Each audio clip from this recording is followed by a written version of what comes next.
नमस्कार, आप देख रहे हैं आई इंडिया और मैं हूं डॉक्टर पंकज सिंह गौर। और आई इंडिया के स्टूडियो में खास मेहमान आए हुए हैं, आप सभी का परिचय कराते हैं। हमारे बगल में ठीक बैठे हुए भगीरथ वर्मा जी हैं, जो अपर जिला एवं सत्र न्यायाधीश पॉक्सो कोर्ट के। सर, आपका बहुत बहुत स्वागत है। और आप उधर देख रहे हैं नरेंद्र नाथ त्रिपाठी जी हैं, जो अपर जिला एवं सत्र न्यायाधीश सचिव जिला विधिक सेवा प्राधिकरण। सर, आपका भी बहुत बहुत स्वागत है। आम जन के लिए आप लोग आज खास कर स्टूडियो में आए हैं, आपको महत्वपूर्ण जानकारी देने के लिए। आज बात करेंगे लोक अदालत को लेकर और बात करेंगे डालसा को लेकर, कैसे आपकी मदद हो सकती है। और लोक अदालत को लेकर जो बहुत सारे लोग जानना चाहेंगे, उसके बारे में भी बहुत छोटी छोटी बातें जो आपके आगे चलकर भविष्य में काम आने वाली है। तो शुरुआत सर करते हैं भगीरथ वर्मा जी से। सर, मेरा पहला सवाल ये है कि लोक अदालत क्या है, ये आम जन जानना चाहेंगे। देखिए, जो हम लोगों की नियमित अदालतें हैं, इन नियमित अदालतों में इतना ज़्यादा कार्य का बोझ है कि ये मान लिया गया नियमित अदालतों के माध्यम से लोगों को वास्तव में त्वरित न्याय की जो अवधारणा है उसको पूरा नहीं किया जा सकता है।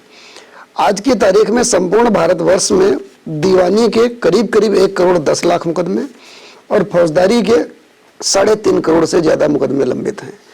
इन मुकदमों को यदि आज की गति से निस्तारित किया जाए नियमित अदालतों से, तो निस्तारित होने में 10 वर्ष लग जाएंगे। इसलिए विधिक सेवा प्राधिकरण अधिनियम 1987 में यह प्रावधान किया गया कि लोगों को वैकल्पिक विवाद समाधान की ओर उन्मुख किया जाए। लोक अदालत वैकल्पिक विवाद समाधान के फोरम का एक माध्यम है। हम लोगों के यहाँ परंपरागत रूप से जो पंचायतें होती थी, जो समझौता कराया जाता था, जो पंच परमेश्वर की अवधारणा थी, उसे हम लोक अदालत के माध्यम से पूरा करते हैं। लोक अदालत का यदि शाब्दिक अर्थ लिया जाए, लोक धन अदालत यानी जनता की अदालत। तो जो हमारे संविधान में जनता का, जनता के द्वारा, जनता के लिए का अवधारणा लिया गया है, लोक अदालत उसे मूर्त रूप प्रदान करती है। ये तो हो गई लोक अदालत, आपने समझ लिया, बहुत ही सरल तरीके से आपको बताया गया। सर, नरेंद्र नाथ त्रिपाठी जी, सर लोक अदालत के उद्देश्यों पर जाएं, मिलता जुलता सवाल है, तो इसका उद्देश्य क्या है? लोक अदालत का उद्देश्य, जैसा कि सर ने बताया, कि एक वैकल्पिक विवाद निस्तारण तंत्र है ये, जिसमें कि दोनों पक्षों के मध्य सुलह समझौते से विवाद को निपटाया जाता है। और जो हमारा परंपरागत मेथड है अदालतों के माध्यम से, उसमें एक पक्ष जीतेगा, दूसरा पक्ष हारेगा। लोक अदालत की खूबसूरती ये है कि उसमें दोनों ही पक्ष जीतते हैं, कोई नहीं हारता है, क्योंकि उनके आपसी समझौते से उसका समाधान निकलता है। तो मेन पर्पज यही है कि सुलह समझौते से, और जिससे कि उनका भाईचारा भी कायम रहे और विवाद का भी अंत हो जाए। ये है लोक अदालत का पर्पज। तो ये है लोक अदालत, जिसमें दोनों पक्ष हारते नहीं है, बल्कि आपस में बैठाकर सुलह कराया जाता है और अदालत उसमें इन्वॉल्व होती है। ये है लोक अदालत। अब सर, अगर बातचीत करना चाहेंगे, लोक अदालत में किस तरीके से, किस तरह के वादों का निपटारा होता है? सर, आपके इस प्रश्न का उत्तर देने से पहले जो हमारे त्रिपाठी सर ने कहा, इसमें थोड़ा हम और जोड़ना चाहेंगे। जो अहिंसा की अवधारणा है गांधी जी ने दिया, अहिंसा की वास्तविक अवधारणा यह है कि इसमें कोई भी पक्ष अपने आप को पराजित ना महसूस करे। जैसा कि त्रिपाठी सर ने कहा कि इसमें दोनों पक्षों में से कोई अपने आप को पराजित महसूस नहीं करता है। अगर आदमी नियमित अदालत में आएगा मुकदमा लेकर के, किसी का फौजदारी का मुकदमा या किसी का दीवानी का मुकदमा, निश्चित रूप से एक जीतेगा, एक हारेगा। जो हारेगा उसके मन में कहीं ना कहीं एक कचोट रह जाएगी, उसके मन में कहीं ना कहीं एक क्लैश रह जाएगा। या तो वो उसके लिए सुपीरियर कोर्ट में जाएगा, तो फिर सांप सीढ़ी की तरह एक अंतहीन लड़ाई शुरू हो जाएगी। एक तो इसका ये पक्ष है, और दूसरा ये पक्ष है कि समाज में सौहार्द स्थापित नहीं हो पाएगा। जो पक्ष हारेगा उसके दिल में कहीं ना कहीं एक अफसोस रहेगा, और जो जीतेगा वो अपनी पावर अतिरेक रूप में अपने आप को असेस करेगा। एक मैं आपको उदाहरण बताऊं, एक फौजदारी मुकदमा हुआ और लोग जीत गए, जो अभियुक्त थे वो जीत गए, और खुशी में जाकर के घर पे वो हर्ष फायरिंग करने लगे। जो विक्टिम था, जिसके घर में मृत्यु हुई थी, जिसके घर का व्यक्ति मारा गया था, उसने निकल करके 2 लोगों को शूट कर दिया। अगर ये चीजें इस तरीके से हार और जीत को लेकर के रहेंगे तो समाज में सौहार्द स्थापित नहीं हो पाएगा। हमारी संपूर्ण कानून व्यवस्था की जो वास्तविक सीमा है और वास्तविक उद्देश्य है वो यही है कि समाज में सौहार्द स्थापित हो, समाज में शांति व्यवस्था स्थापित हो। ये तभी हो सकता है जब कोई भी पक्ष अपने आप को पराजित महसूस ना करे, जैसा कि त्रिपाठी सर ने कहा, और ये तभी हो सकता है जब लोक अदालत में। बिल्कुल, यानी कि लोक अदालत सौहार्द कायम कर रही समाज में सौहार्द कायम कर रही। अब मेरा यही सवाल था कि वादों का निपटारा जी किया जाता है किस तरह के वादों का, आपका प्रश्न यह था।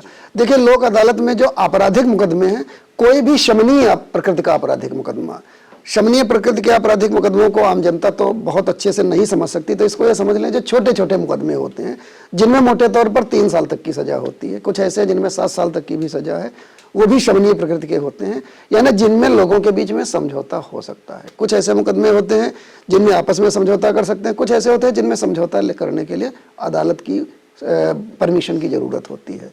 तो जो शमनीय प्रकृति के मुकदमे हैं वो मुकदमे आपराधिक मुकदमे लोक अदालत में निपटाए जा सकते हैं। इसके अलावा सभी प्रकार के दीवानी मुकदमे, दीवानी मुकदमों में न तो कोई लिमिट ये है कि वो कितने वैल्यूएशन के होंगे, ना कोई लिमिट ये है कि वो किस नेचर के होंगे। दीवानी मुकदमे चाहे जो भी हो, सभी मुकदमे दीवानी मुकदमे लोक अदालत में निपटाए जा सकते हैं। इसके साथ साथ राजस्व मामले जो राजस्व न्यायालय में होते हैं, एसडीएम न्यायालय में, डीएम न्यायालय में या तहसीलदार न्यायालय में, सारे इसके सारे मामले लोक अदालत में निपटाए जा सकते हैं। इसके साथ साथ मोटर एक्सीडेंट क्लेम ट्रिब्यूनल, वैवाहिक जो विवाद हैं, यानी जो भी मुकदमे अदालत में हैं, अगर वो आपराधिक मुकदमे हैं तो उनमें एक बैरियर यह है कि वो शमनीय हो। इसके अलावा जो भी मुकदमे हैं, सब मुकदमे लोक अदालत में निपटाए जा सकते हैं। मुकदमों के साथ साथ एक चीज और भी है, मुकदमे 2 स्तर के होते हैं, एक तो न्यायालय में जो लंबित हैं और एक लंबित नहीं है, यानी जो विवाद होने वाला है, अभी हुआ नहीं पूरी तरीके से है, उनको बोला जाता है प्री लिटिगेशन स्टेज। जैसे किसी आदमी ने जा करके एसडीएम साहब के यहाँ एप्लीकेशन दिया कि साहब हमारे यहाँ नाली का डिस्प्यूट है, आप हमारी पैमाइश करा दीजिए। एसडीएम साहब ने पैमाइश नहीं कराई या पैमाइश कराने में कुछ उन्होंने लापरवाही बरती, तो अल्टीमेटली वो आदमी रिट ऑफ मैंडेमिस में हाई कोर्ट जा सकता है, यानी एक मुकदमा आएगा। तो मुकदमा आने से पहले विवाद को समाधान कर लिया जाए, इसको प्री लिटिगेशन डिस्प्यूट बोलते हैं। ये बहुत महत्वपूर्ण होता है वैवाहिक मामलों में। अगर पति पत्नी के बीच में कोई एक छोटा सा डिस्प्यूट हुआ और उस डिस्प्यूट को उसी प्रारंभिक स्टेज पर नहीं निपटा लिया गया, तो एक वैवाहिक विवाद से 7-8 मुकदमे बनते हैं।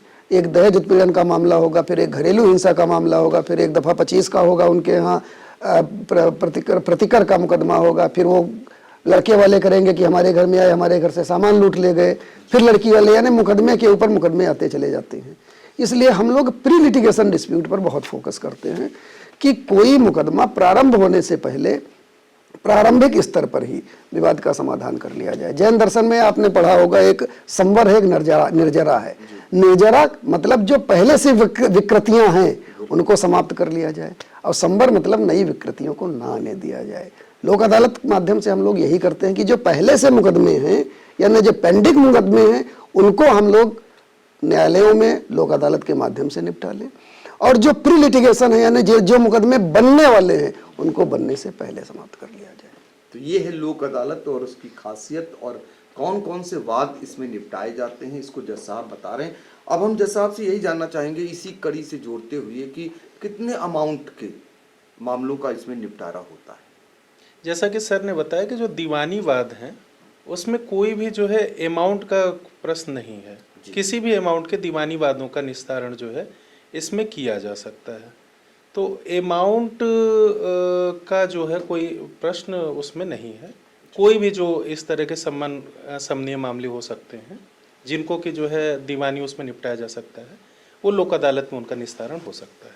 तो अमाउंट की कोई बाध्यता नहीं है। ये चूंकि यहाँ पर लोक अदालत में बहुत ही वो लोग भी पहुँचते हैं जिनको इसमें शायद वकीलों का सहयोग लेने की आवश्यकता भी नहीं रहती, कोई आवश्यकता नहीं। आपके पास आते हैं और वो मामले सुलझा लिए जाते हैं। तो उनके लिए बहुत ही अहम जानकारी है कि उसमें अमाउंट कोई बाधा नहीं है। और पहले की जैसा जज साहब ने बताया कि कौन कौन से मामले लोक अदालत में निपटाए जा सकते हैं, ये ध्यान रखने की बात है। आपके लिए बहुत ही कारगर जो चर्चा आज हो रही है वो है, और आप लोग गांव-गांव जाकर जागरूकता शिविर लगाते हैं ताकि आप लोग ज़्यादा से ज़्यादा लोक अदालत में आएँ और अपने वादों को यहाँ पर निपटाते हुए और सौहार्दपूर्ण माहौल में समाज में आप लोग बने रहें। तमाम विवादों का निपटारा इसमें किया जाता है ताकि विवाद खत्म हो जाएं और अदालत के जो चक्कर आपको लगाने पड़ते हैं वर्षों वर्ष, वो भी नहीं लगाने पड़ेंगे। तो ये फायदे हैं।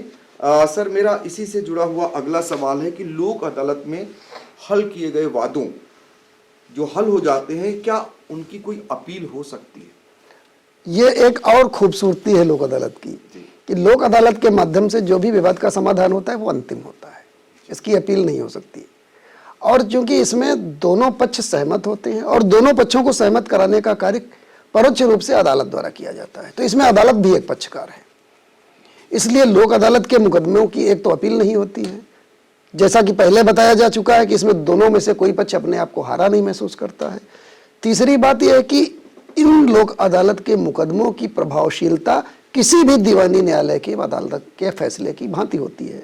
इनको उसी तरीके से एग्जीक्यूट कराया जा सकता है जैसे किसी भी दीवानी न्यायालय के मुकदमे को एग्जीक्यूट कराया जा सकता है।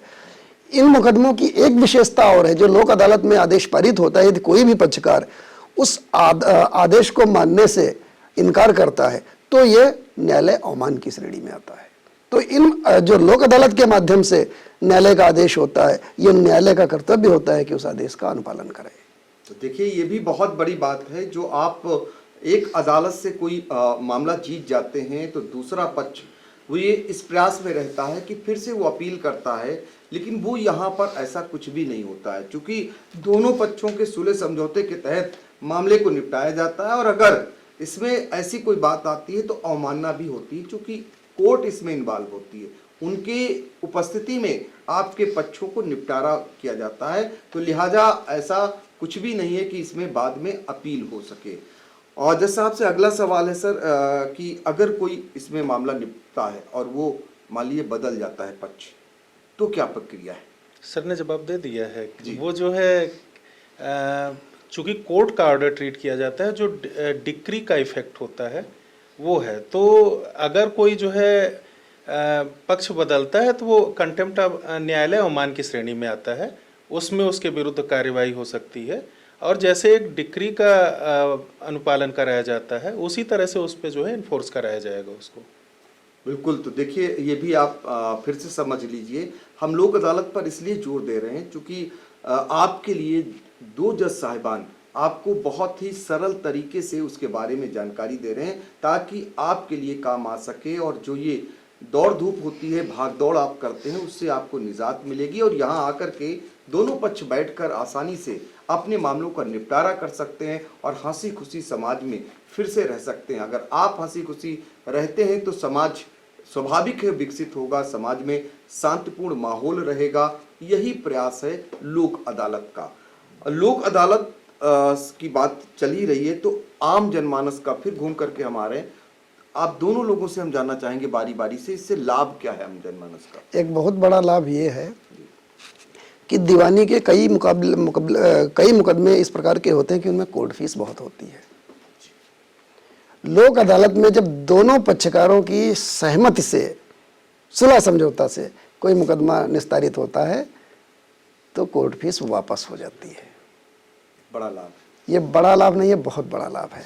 क्योंकि ऐसे नहीं लगता है जब कोई बड़ा कार्पस हो और लोग उतना अफोर्ड नहीं कर सकते हैं, गरीब आदमी हैं, तो पता चला एक सिंगल प्रॉपर्टी है, किसी की एकल संपत्ति है और उस संपत्ति का विवाद हो गया और उसमें उसको 50 लाख रुपया कोर्ट फीस देना पड़ गया।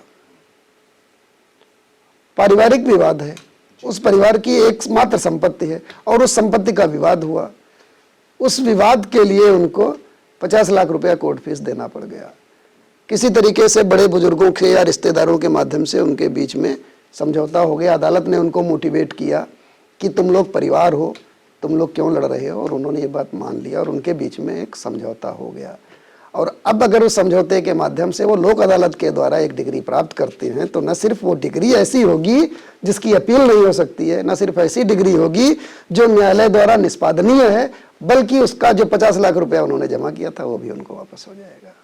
ये बहुत बड़ा लाभ की दूसरी खूबी है। देखिए, ये बहुत बड़ा लाभ है जो जज साहब बता रहे हैं कि लोक अदालत का जो आम जनमानस को लाभ मिलता है। सर, आपका अपना अनुभव लाभ की दृष्टि में?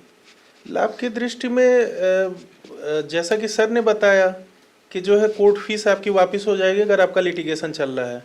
दूसरा जो शुरू में ही मैंने बताया कि चूंकि दोनों ही पक्षों के लिए विन विन कंडीशन है, तो विवाद जो है एक खत्म हो जाता है एकदम से, और समाज में एक सौहार्द की स्थापना होती है। ये सारे फायदे जो है एक मंच पे, इतने सारे फायदे आपको लोक अदालत के माध्यम से मिलते हैं। एक चीज और इसमें ऐड कर लीजिए, जैसे अभी हम कह रहे थे एक संपत्ति है, जैसे एक उदाहरण ले लीजिए कि एक आदमी ने एक होटल बनाया, ठीक है, उसके 4 बच्चे हो गए और चारों बच्चों के बीच विवाद हो गया। वो होटल हो सकता है करोड़ों का हो, अरबों का हो, लेकिन वो उनकी एकल संपत्ति है। विवाद हो गया, होटल रुक गया। अब अगर वो लड़ेंगे तो कोई ना कोई एक जीतेगा, जो हारेगा वो अपील में जाएगा, अपील भी कोई ना कोई एक जीतेगा, जो हारेगा वो द्वितीय अपील में जाएगा। ये एक अंतहीन प्रक्रिया है। लेकिन अगर उन लोगों को सद्बुद्धि आ गई, उन लोगों को रिश्तेदारों के माध्यम से या मीडिएटर के माध्यम से या न्यायालय के माध्यम से ये समझाए जाने में सफलता प्राप्त कर ली गई कि आप लोग समझौता कर लो, और उन्होंने समझौता कर लिया, तो दोबारा उस होटल से उनकी कमाई शुरू हो जाएगी। उनकी जो अपनी संपत्ति थी, जो अपनी संपत्ति उनकी बंद हो गई थी, वो संपत्ति दोबारा ऑपरेशनल हो जाएगी। एक तो उनके बीच सुलह समझौता कायम हो जाएगा, उनके बीच पारिवारिक सौहार्द बना रहेगा, उनको कोर्ट फीस वापस हो जाएगी, और उनकी अपनी संपत्ति जो अबंडन्ड हो गई थी, उनकी अपनी संपत्ति जिस पर व्यापार बंद हो गया था, उस पर दोबारा व्यापार शुरू हो जाएगा। यानी शीघ्र निर्णय मिलेगा, अंतिम निर्णय मिलेगा, सुलभ निर्णय मिलेगा, और सस्ता ही नहीं, निःशुल्क निर्णय मिलेगा लोक अदालत की। देखिए, ये बहुत सारे लाभ जो आम जनमानस को शायद पता नहीं रहते हैं, और आप कहते हैं ना कोर्ट कचहरी के चक्कर लगाने को मजबूर होते हैं, तो लोक अदालत आपके लिए ये सब फायदा पहुंचाती है। सर, लोक अदालत आए कैसे? लोक अदालत जो है हमारा जो है ऑफिस है। पहली चीज़ तो है कि अगर आपके यहाँ जो है कोर्ट में मैटर चल रहे हैं, तो आप वहाँ पे जो है इस चीज़ को कि हम इस मैटर को लोक अदालत के थ्रू सुलझाना चाहते हैं, तो जो है वो प्री सिटिंग्स के थ्रू जो है फिर लोक अदालत में उसका डिस्पोजल होता है। बैंक्स रिकवरी के केसेज हैं, उसमें जो है आप जा सकते हैं कि लोक अदालत के थ्रू हम जो है अपना सेटलमेंट करना चाहते हैं, तो एप्लीकेशन आपको देनी पड़ेंगी, आप हमारे यहाँ दे सकते हैं, और उसके बाद जो है हम उसको पहले समझौते के लिए प्री ट्रायल सिटिंग्स लगाते हैं, फिर अंतिम जो है लोक अदालत के दिन उसका डिस्पोजल करते हैं। अच्छा, अब हाल फिलहाल सर लोक अदालत कब होनी है, और इसकी तिथियां कोई हों? बस आगामी आगामी शनिवार 8 तारीख 8 को, मार्च को 8 मार्च को। तो ये जो लगेगा, तो लगभग एक लोक अदालत में कितने निर्णय हो जाते हैं? 1 लाख की संख्या तो हम लोग सीतापुर में पिछली बार पार कर गए थे। 1,21,121 मैटर जो है लोक अदालत में निपटे थे। ये रिकॉर्ड होगा? जी। रिकॉर्ड है। अच्छा, इसमें भी कैटेगरी होती होंगी, जी। जैसे राष्ट्रीय लोक अदालत हुई, या एक लक्ष्य होगा कि आज हम रिकॉर्ड बनाएंगे? ये राष्ट्रीय लोक अदालत ही है। वास्तव में पहले हर महीने लोक अदालत होती थी, लेकिन अब ये कर दिया गया कि साल में 4 बार राष्ट्रीय स्तर पर लोक अदालतें होंगी। तो ये 8 मार्च को ऑल अक्रॉस इंडिया, पूरे देश में लोक अदालत हो रही है। और आपको जानकर ये आश्चर्य होगा कि हम लोग पिछले करीब 5 वर्षों से उत्तर प्रदेश संपूर्ण भारतवर्ष में प्रथम स्थान प्राप्त करता रहा है, और इस बार भी हम लोग प्रथम स्थान प्राप्त करेंगे। जनपद सीतापुर ने पिछली बार 1,21,000 किया था, इस बार उम्मीद है हम लोग 1.5 लाख की सीमा पर टच करेंगे। तो ये तो बहुत ही बड़ा अपने आप में रिकॉर्ड है कि सीतापुर जो रिकॉर्ड बनाता है हर बार कि राष्ट्रीय लोक अदालत में समूचे भारत में, ये अपने आप में एक बहुत बड़ी बात है, और ये रिकॉर्ड भी बन रहा है। सर, अब ये तो हो गई लोक अदालत, जो लोगों को आपने बड़ी ही सुगम तरीके से बता दिया। जी। अब आते हैं डालसा, जिला विधिक सेवा प्राधिकरण, जिसको लेकर अभी भी बहुत सारे लोग शायद आम जन तक बात नहीं पहुंच पाती। जिला विधिक सेवा प्राधिकरण क्या है और कैसे लोगों को न्याय प्रदान करता है? देखिए, जो हमारा मोटो है वो है न्याय चला निर्धन के द्वारा, जिला विधिक सेवा प्राधिकरण का। तो इसी से क्लियर हो जाता है जो हमारे जो है मतलब पुअर बैकग्राउंड के लोग हैं, या बच्चे हैं, महिलाएं हैं, जो कि समाज में कमज़ोर श्रेणी के लोग हैं, जो कि अपने लिए जो है एडवोकेट नहीं रख सकते हैं। वहाँ से कॉन्सेप्ट शुरू हुआ था कि उनको विधिक सहायता प्रदान करना, न्यायिक प्रक्रिया में उनकी भी जो है मतलब इफेक्टिव सुनवाई हो, वहाँ से जो है विधिक सेवा प्राधिकरण की शुरुआत हुई उस कॉन्सेप्ट से लेके। तो ये है कि विधिक जागरूकता उत्पन्न करना, लोगों को ये बताना कि ये अधिकार हैं आपके, अगर अधिकारों का उल्लंघन हुआ है तो कौन सी रेमेडी आपको उपलब्ध हैं, और अगर आप उस श्रेणी में आते हैं, महिलाएं हैं, बच्चे हैं, प्रिजनर्स हैं, कैदी हैं, 3 लाख से कम की इनकम के ग्रुप में आते हैं, इस तरह की 12 कैटेगरियाँ हैं, तो उसमें अगर आप आते हैं तो आपको जो है निःशुल्क विधिक सहायता, चाहे सिविल मामले हो चाहे क्रिमिनल मामले हैं, उनमें उपलब्ध कराना जो है, ये जिला विधिक सेवा प्राधिकरण की शुरुआत इस उसमें हुई। तीसरा जो है, जो आपका भी लोक अदालत आपका है, कि सुलह समझौते से जो है, चाहे प्री लिटिगेशन के लेवल पे आपका मैटर है, चाहे आपकी मुकदमेबाजी चल रही है, उसके मैटर्स को सॉल्व कराना। उसमें हमारे यहाँ जो है ट्रेंड मीडिएटर्स की भी एक पूरी टीम है, जो कि सुलह समझौते अपनी जो है एक्सपर्टीज़ का प्रयोग करके आपके बीच में इफ़ेक्टिव समझौता कराने की कोशिश करती है। और विधिक जागरूकता के लिए तो तहसील लेवल पे तहसीलदार जो होते हैं वो सेक्रेटरी हैं तालुका लीगल एड कमेटी के, वहाँ पे पीएलबीज की हमारी टीम है जो कि गांव-गांव, तहसील और ब्लॉक्स हर जगह जाके लोगों में विधिक जागरूकता उत्पन्न करती है। और साथ में हम खुद भी जो है कैंप्स के थ्रू स्कूलों में, तहसीलों में, ब्लॉक्स में, इधर बीच तो काफ़ी कैंप्स हुए जो है। तो मेन चीज़ यही है कि जागरूकता उत्पन्न करना, और अगर आप मतलब उस कैटेगरी में आते हैं तो आपको विधिक सहायता प्रदान करना, सुलह समझौतों द्वारा वाद का निस्तारण करवाना, ये सारे काम जो है जिला विधिक सेवा प्राधिकरण के हैं। तो देखिए मेन जो है फोकस निर्धनों के लिए ये बहुत बड़ी विधिक सहायता रहती है। और ख़ास बात ये है कि जज साहिबान को आप कोर्ट में देखते होंगे वादों के निस्तारण के लिए, लेकिन जज साहिबान जब आम जन के पास पहुंचते हैं डालसा की ओर से उन्हें न्याय प्रदान करने के लिए, ये अब अक्सर आप देखते होंगे गांव में जाते हैं और इसके जो शिविर लगाते हैं, स्कूलों में जाकर के लोगों को बताते हैं। तो ये डालसा के बारे में थोड़ा सा और हम जानकारी चाहेंगे। पहले आपको बता दें कि सीतापुर जिले में डालसा के अध्यक्ष जो होते हैं वो जिला जज होते हैं, और एडीजे साहब वो जो है वो इसके सचिव होते हैं। इसको लेकर के और आम जनों को थोड़ी सी जानकारी आप दे सकते सर? जी, जैसे आपने बताया, इसको पूरा इसका स्ट्रक्चर समझ लीजिए।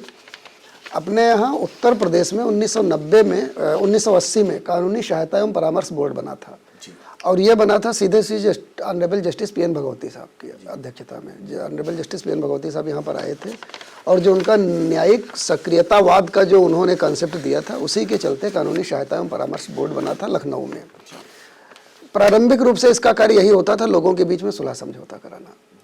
लेकिन जब विधिक सेवा प्राधिकरण अधिनियम 1987 बना पार्लियामेंट के द्वारा, तो फिर पूरा इसमें एक सुव्यवस्थित तंत्र स्थापित किया गया, जिसमें राष्ट्रीय स्तर पर राष्ट्रीय विधिक सेवा प्राधिकरण है, जिसके अध्यक्ष होते हैं वहाँ पर सीनियर जज जो सुप्रीम कोर्ट के, और जो उसके उच्चतम न्यायालय के जो मुख्य न्यायाधीश होते हैं वो उसके मुख्य संरक्षक होते हैं। और सचिव, सदस्य सचिव वहाँ पर होते हैं, वो जिला जज रैंक के अफसर होते हैं, और दूसरे मेंबर्स होते हैं।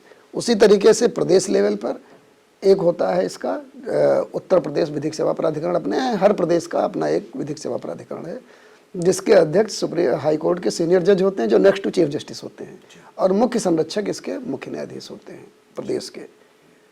और मेंबर सेक्रेटरी एक होते हैं, जो उसका executive day to day work देखते हैं, जो जिला जज स्तर के अधिकारी होते हैं। इसी तरीके से जिला स्तर पर जिला जज इसके अध्यक्ष होते हैं, और जैसा कि आपने बताया सचिव उसके एडीजे साहब होते हैं। ये तो इसका ये गठन हो गया। अब इसमें सदस्य भी होते हैं, जैसे अपने यहाँ जो जिला लेवल पर है, इसके अध्यक्ष सदस्य इसके डीएम होते हैं, इसके सदस्य सीएमओ होते हैं, इसके सदस्य एसपी साहब होते हैं, इसके सदस्य डीपीओ होते हैं। ये सब लोग इसके मेंबर्स होते हैं, जो इसकी बैठक की जाती है। तब जहाँ कहीं भी इन लोगों की जो आवश्यकता होती है, वो इसमें सजेशन भी देते हैं, और इसमें वो एक्टिवली पार्टिसिपेट भी करते हैं। इसके साथ साथ इसमें जनता के जो मानिंद व्यक्ति हैं, उनको भी सदस्य बनाया जा सकता है, जिससे कि जो जनता की समस्याएं हैं उनको रखें, और जनता की आवाज़ को वहाँ तक पहुँचाएं, और विधिक सेवा प्राधिकरण की आवाज़ जनता तक ले जाएं। जैसा कि अभी त्रिपाठी साहब ने बताया आपको, विधिक सेवा प्राधिकरण के मुख्य रूप से दो उद्देश्य हैं। एक, जनता को जागरूक करना, और दूसरा उद्देश्य जनता की समस्याओं का समाधान करना। जनता के पास जाकर के उनको ये बता दिया गया ये आपके अधिकार हैं, फिर उन अधिकारों के प्रति उनको अनुतोष कैसे प्राप्त हो, ये भी काम जिला विधिक सेवा प्राधिकरण का है। जब वो आएंगे प्राधिकरण में अपनी समस्या लेकर के, तो जिला विधिक सेवा प्राधिकरण उनकी समस्या का समाधान करेगा। और आप एक बात ये समझ लीजिए, जैसे जो जनपद न्यायाधीश हैं यहाँ पर, जिला जज के रूप में उनका क्षेत्राधिकार सिर्फ कचहरी तक है, लेकिन अध्यक्ष जिला विधिक सेवा प्राधिकरण के रूप में उनका क्षेत्राधिकार पूर्ण जिले में है। किसी भी विभाग से आप सचिव साहब के पास जाइएगा, अगर कोई प्रार्थना पत्र देगा तो किसी भी विभाग से उस पर ही आख्या मांग सकते हैं, किसी भी विभाग से वो किसी भी विभाग को वो निर्देशित कर सकते हैं कि इस पर कार्रवाई किया जाए। कोई व्यक्ति जेल में बंद है, अगर उसके पास अपील करने के लिए पैसा नहीं, उसके पास वकील नहीं है, हाई कोर्ट में, सुप्रीम कोर्ट में उसकी अपील आप करा सकते हैं। हाई कोर्ट, सुप्रीम कोर्ट में उसको आप वकील दिलवा सकते हैं। जिला विधिक सेवा प्राधिकरण, राज्य विधिक सेवा प्राधिकरण, राष्ट्रीय विधिक सेवा प्राधिकरण, पूरी श्रेणी बनी हुई है। और इनके हर जगह, हाई कोर्ट में इनके अलग अपने अधिवक्ता हैं, सुप्रीम कोर्ट में इनके अलग अधिवक्ता हैं, हाई कोर्ट की लीगल सर्विस कमेटी अलग है, सुप्रीम कोर्ट की लीगल सर्विस कमेटी अलग है। कोई भी व्यक्ति संसाधनों के कारण न्याय से वंचित न रहे, यही उद्देश्य है जिला विधिक सेवा प्राधिकरण का, राज्य विधिक सेवा प्राधिकरण का। तो देखिए उद्देश्य क्या है और कितना पावरफुल है, ये बताया हमें। चूंकि हर कोई जानना चाह रहा होगा कि आखिर डालसा को लेकर के जो इसमें कौन लोग जा सकते हैं, कैसे जा सकते हैं। जैसे मान लीजिए कोई योजना का पात्र व्यक्ति है, योजना का लाभ नहीं मिल रहा है, तो वो आप तक कैसे आए, क्या करे? वो हमारे पास आ सकता है। हाँ, अगर उसने एप्लीकेशन, इवन वो सिर्फ चला है, उसकी एप्लीकेशन भी हम ड्राफ्ट करवाएंगे, हमारे पास PLBs हैं। और जो संबंधित विभाग है उनको फिर जो है उसके जो प्रार्थना पत्र को आवश्यक कार्रवाई के लिए हम भेजेंगे कि अगर वो पात्र है तो कार्रवाई की जाए। तो जो है देखिए 2-3 तरीके हैं। आप सीधे हमारे यहाँ आइए, तहसील लेवल पे हमारे PLBs हैं, उनकी थानों में भी ड्यूटी लगती है, तहसीलों में भी लगती है, उनसे कांटेक्ट करिए।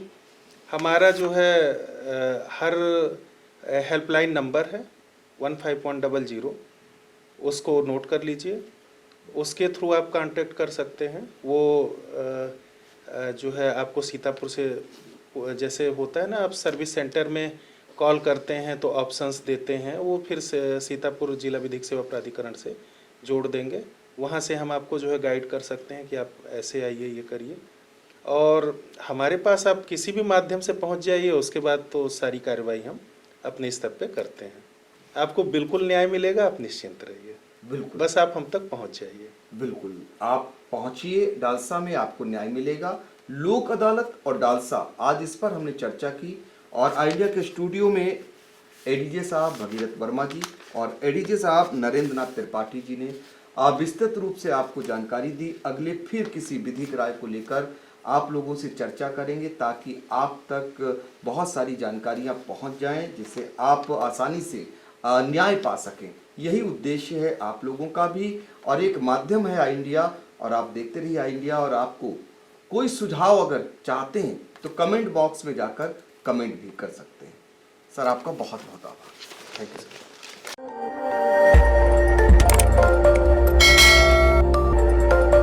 खबर आपकी, नजर हमारी।